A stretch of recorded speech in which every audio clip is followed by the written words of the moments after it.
A light magnitude 3.1 earthquake occurred in the East China Sea near Suwanose-jima Island, Japan, in the morning of Wednesday, July 9, 2025 at 10:43 a.m. local time, GMT+9.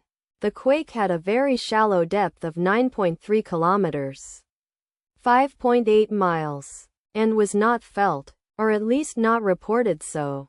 First to report. Need after 9 minutes. The earthquake occurred 3 hours after a magnitude 3.4 earthquake had hit on Wednesday, July 9, 2025, at 7:32 a.m.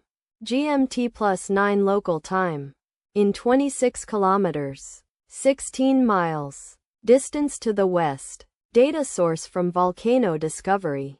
Did you feel it? Let us pray. May the earthquake that occurred not affect our brothers and sisters there. May the earthquake not happen again. And may God protect everyone. Amen.